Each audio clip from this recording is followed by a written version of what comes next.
Sa tanging sasakyan na kami lumulan, may naglalakos sa tapat ng bahay na isang matandang babaeng luhaan. Subalit sa gitna ng kaligayahan, sa harap ng aking gintong kapalaran, siya'y hindi ko pinaki man lamang at hindi ko siya pinansin man lamang. Tuloy-tuloy kami sa nagkakira ng simbahan sa bayan.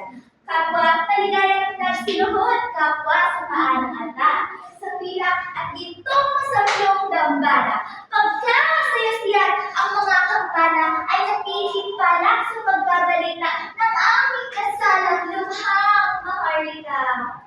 Tandapwa, ang larawang buhay ng kaawa-awa, ang matandang yun, muling nakalimbag sa matakot diwa, at ang tumutulong luha ng kandila, tila ang kanya rin masaklap na luha.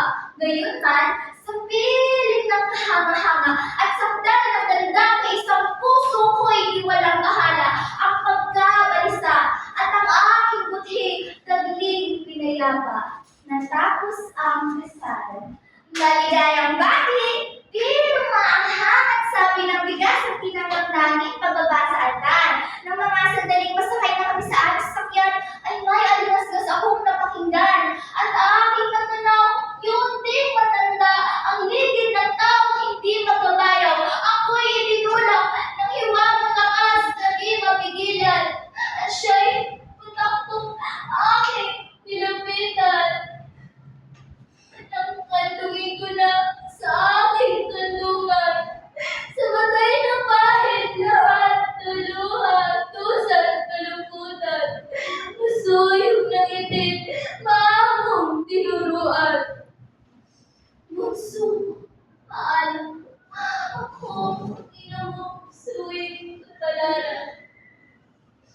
At ang kalumpalan ay napalangay-ngay, at ang aking hanggan ay wala ng buhay. Sanang ikinig kong bisig din na matay, at siya'y iyakap ko ng napakatagal. Inang! Inang! Inang!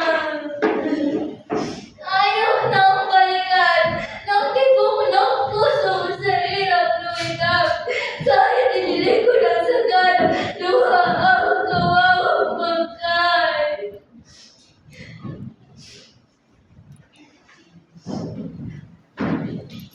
Noon ko natantong, amin akong mahal, amin ang wika ko'y sa akin ang bigay, ng lahat kong ngunit, pangarap at tangal. Subalit dinig sa gitna ng aking ginawang tagumpay, at natipulukin lumapoy sa labis na karalitaan. Namatay sa kanyang dalawating taglay, nang ako'y sa ibang magkalat ng mahal, nang ako'y tuluyang pakasal sa wikang dayuhan. Ako, V. Hernandez. Muli, ako si Adina Tiara A. Del Rosario, ang representative ng Senate Parliament.